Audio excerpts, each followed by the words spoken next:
There are countless mysteries in this world, and people all over experience their terrifying grip. Some survive to tell their story, and some perish, never able to share the horror they witnessed. Just like what happened to these two brothers. The story begins with two brothers. The older brother was 15 years old, and the younger one was 13. Normally, kids that age go to the field to play with their friends. They were no different. The older brother's name was Rana, and the younger one was Niloy. They were very good at playing cricket. Every afternoon, they would play cricket on the field with their friends. But beside the field, there was a very old house. The house was huge, almost like a palace, but nobody knew for how long the house had been standing there. The house looked very old, with plants growing on the walls. It had windows made of glass. Though some parts of the glass were broken due to the kids' cricket balls hitting the windows, they couldn't get the balls that went inside because the door was locked, and they didn't want to break the glass more than it already was. So the kids used to sit in front of that house, watching the other team play, or sometimes just to rest. But who knew that the house was hiding its true self? One day, Rana and Niloy were playing cricket again. It was a small tournament among the kids. After their match, they sat in front of that house to watch the other team play. They put their bat and ball aside of the house, but when it was time to go home, they forgot to take their bat and ball. They went home, finished their night homework, and went to sleep around 12 a.m. But that's when the younger brother Niloy remembered that they had left their bat and ball at that house. He told his older brother about it. Rana became a little worried because if other kids found it tomorrow before they went there, they might steal it and never give it back. And they had a very important match the next day. If somehow they woke up late and other kids stole their bat, it would be bad for them. So they decided to go there that night. And that was the biggest mistake of their lives. If they hadn't gone there that night, they wouldn't have faced that terror. They didn't tell anyone, just the two of them headed that way with a light. After going there, they witnessed a sight that no one could imagine. The house looked so normal and dead, almost broken just the other day, but now it was shining. Lights were everywhere in the house. They thought maybe the owner of the house had returned. But they couldn't find their bat and ball there, and they became a little worried. Suddenly, they heard a sound. Someone was playing with a bat, hitting the ball. The sound was coming from inside the house. The main door was open. They thought maybe there was a kid in the house who had taken it. At first, they tried calling if there was anyone in the house, but nobody responded. So they decided to go inside. After they went inside, they saw that there was no one. The bat was lying on the ground and the ball was bouncing non-stop. But a cricket ball doesn't bounce that much. It was weird. Then all of a sudden, all the lights went out and the door closed itself. Niloy grabbed his big brother's hand tightly. Rana was also scared, but he stood strong so that his younger brother wouldn't be scared. The clean, shiny palace became dark and dusty within a second. They turned on the light they had with them. The ball kept bouncing and going deeper into the house. They started following the ball, being lured in by something that was waiting for its prey. After following the ball, they entered a room that had a stairway to the next floor. They could smell something that made them almost throw up. Rana felt something drop on his neck, like a liquid. He touched it and saw what it was. After seeing what it was, he just froze. It was blood. Yeah, blood was dripping from the ceiling. But still, he stood strong. The ball started to climb the stairway. They kept following it. They knew they shouldn't. They should try to escape, but something was driving them to follow the ball. They couldn't resist. They reached the second floor. While walking, their eyes went to a room. What they saw was inhuman. They saw a humanoid figure that had no legs. Its hands were rotten, its body was rotten too, with some organs coming out of its belly. And that thing's eyes were glowing red. They saw it was eating a goat, a dead goat. It was biting off its flesh and eating it. The moment that thing noticed them, it looked at them and started to make scary and weird sounds like a monster. It was crawling toward them. They screamed and ran toward the stairway. They got down immediately. They wanted to find a way out. All of a sudden, a voice floated. After a long time, I will get to have a nice meal. They were shaking in fear. Something was coming for them. It was very close. It was coming to get them. Blood started to drop on them from the roof. To scare them even more, a human skull came flying at them. Someone threw it. They didn't have much time before that thing got them. The big brother, Rana, broke a glass window by punching it and threw his little brother out, telling him to run. But his voice faded away deep into the house. All Niloy saw was a hand dragging his brother into a room. Niloy knew he couldn't do anything there. He ran. He ran home so fast. He started crying so loudly that his parents came running. With a shaky voice, he told them everything in short. His parents immediately ran out of the house. His mother burst into tears. Hearing all the noises, the neighbors came out. With everyone, they headed for that house. Everyone entered the house through that window with lights. They saw the skull on the floor. They searched everywhere and found Rana's half-eaten dead body lying in a room. Something had torn up his belly and eaten the organs inside. His arms were fully eaten. There was no flesh on his bones. His legs were half-eaten. The look of terror was still shown on his face. His parents couldn't bear seeing it. They passed out. Niloy was crying beside his brother. He couldn't share his story and left the world while witnessing a horrific being devouring him. Alright, the first story ends here, guys. If you are still listening, that means you must like the story. I have a small request for you. Please subscribe to the channel, like the video, and share it with your friends. Alright, let's jump into the next story. Brace yourself. We are diving into the darkness.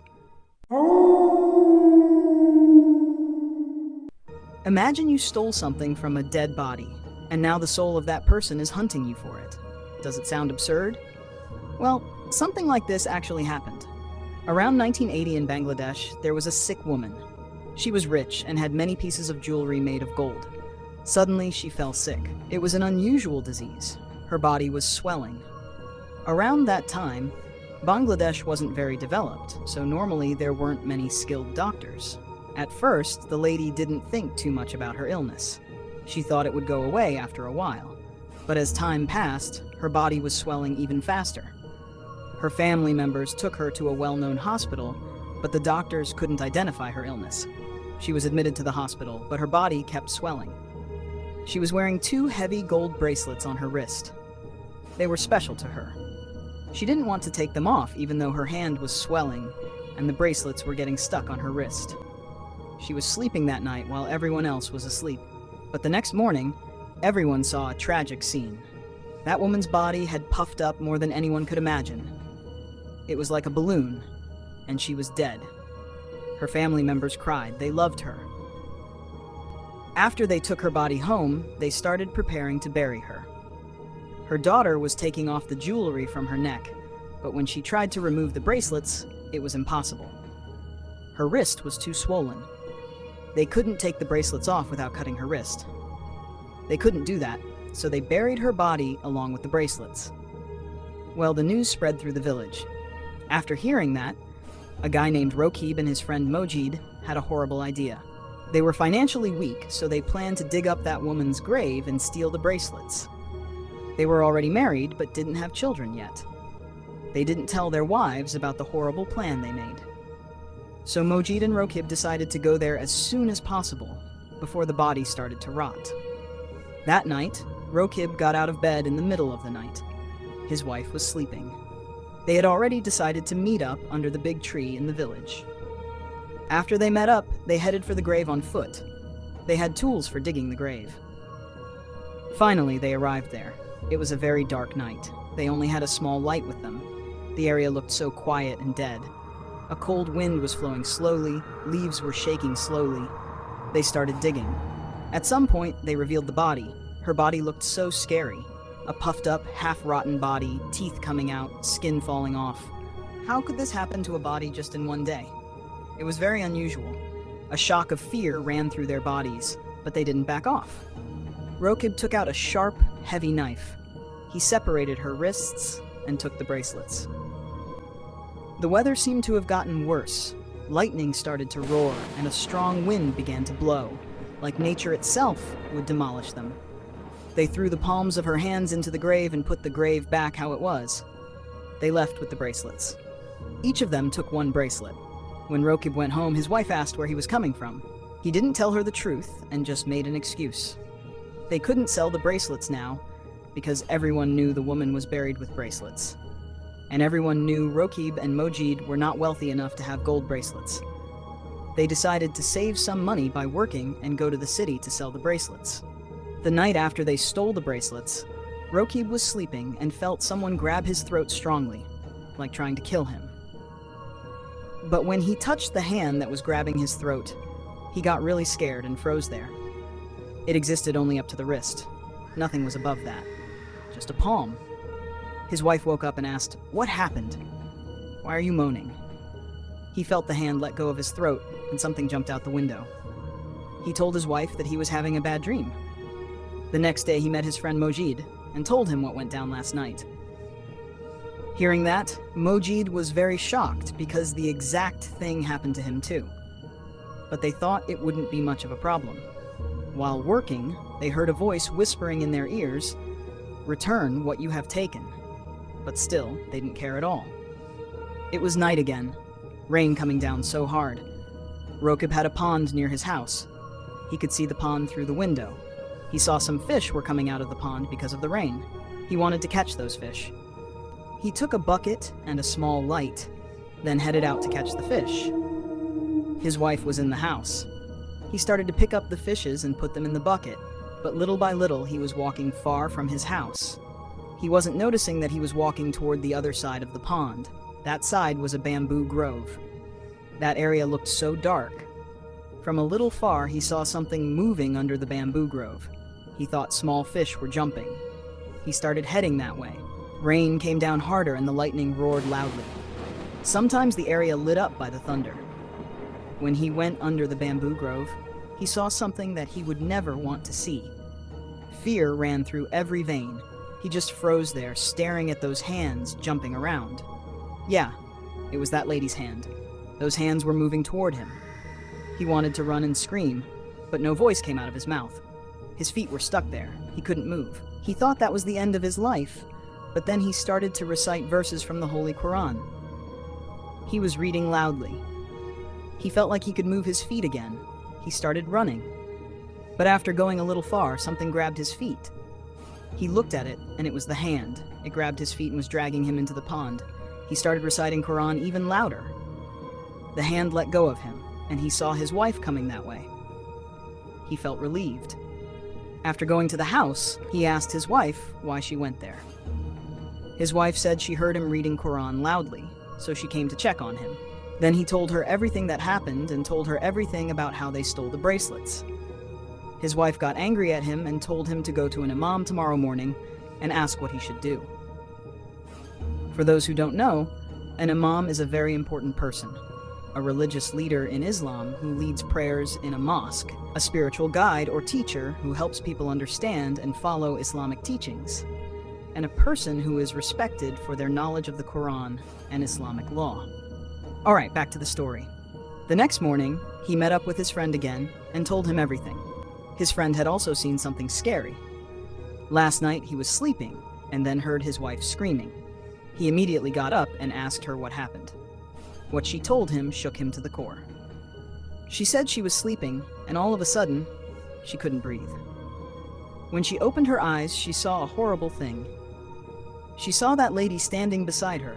She looked so rotten, flesh falling off her body, smiling at her, but her flesh fell off from the cheeks, revealing her teeth. It was so horrific. The lady said, "Tell your husband to return my things." She didn't have her palms, but then 2 palms walked on fingers and stuck to her hands. Seeing that, she couldn't take it anymore. She screamed. After hearing that from Mojid, both of them decided to go to an old imam. He was a very respectful person who helped many people with paranormal occurrences, possession, curses, black magic, etc. But the problem was that his place was kind of far. If they left now, it would be midnight before they could come home. You guys should know that around 1980 there weren't many good roads in Bangladesh or many vehicles. Only the big cities had roads and vehicles, so they had to walk to the imam's house. That's what they did. They reached the imam's place by evening. They met the imam and told him everything. The imam became really angry with them. Digging a grave without any valid and very important reason is totally forbidden, yet they did it and stole things from the body. The imam went to his prayer room and used his spiritual energy to find out what was going on. He came out and told them, "The bracelets you stole were something very important to that woman, and you stole them. Now her soul is after you. She will kill you if you don't return them." They asked, "What should we do now? Please help us." The imam said, "Go to the grave again and put the bracelets back inside." 2 of them agreed to do that and were returning home. It was around 10 p.m. at night, but in that era in Bangladesh, 10 p.m. was like 2 a.m. now. There was no electricity, no lights, and all the people were sleeping in their houses. Roqib and Mojid were walking alone at night. It was a bright moon night. They could see everything clearly. There was a big and old tree on their way home. When they arrived there, they froze in place just looking at the tree. The atmosphere was heavy. A sound of laughter floated in. But this wasn't ordinary laughter. This laughter was crushing their souls from the inside. That woman was sitting on a branch of that tree. She didn't have flesh on many parts of her body. Her laughing face looked horrific. One cheek was fleshless. Her eyes were out of the eye sockets. She had no palms. She was waving her hands at them and saying, "Look, look, I don't have my hands." Her voice was so scary. Some flesh-eating worms were lurking in her skin. She laughed again. Seeing that, they wanted to run for their lives, but they couldn't move. It was like they were paralyzed. They wanted to scream, but no voice came out of their mouths. She came down from the tree and came face to face with them, laughing in their faces. Her mouth was too big, saliva in her mouth, and her tongue was also rotten. They couldn't take it anymore, and they passed out there. The next morning, people found them there and woke them up. They didn't tell anyone what happened to them. They went home and decided to return the bracelets that night. They told their wives what happened on their way home. Roqib's wife started to cry, but he said everything would be fine. That night, they would return the bracelets. The night came. At midnight, Roqib left. He told his wife before leaving, but he didn't return by morning. His wife went to Mojid's house, but Mojid wasn't there either. She knew something must have happened. She started crying and told everything to Mojid's wife. She also started crying. Both of them gathered the villagers, told them everything, and went to the grave. The grave looked normal, with not a scratch on it. The villagers dug the grave and saw a horrible thing. They saw that Roqib and Mojid were in that grave, buried inside. They were dead, and the scary thing was that the woman's hands had grabbed their throats. The separated palms, one finger in their throats, pierced through. The bracelets were in the grave. Their wives burst into tears. The villagers took the bodies and gave them a proper burial. The question is, if they dug the grave and her ghost killed them, who fixed the grave again? Possibly her soul did it. Well guys, that's it for tonight. Like the video and share it with your friends, and don't forget to subscribe. Stay safe, and if you want to share your story, then email me the story. The email address is in the description. Until the next horror, bye-bye.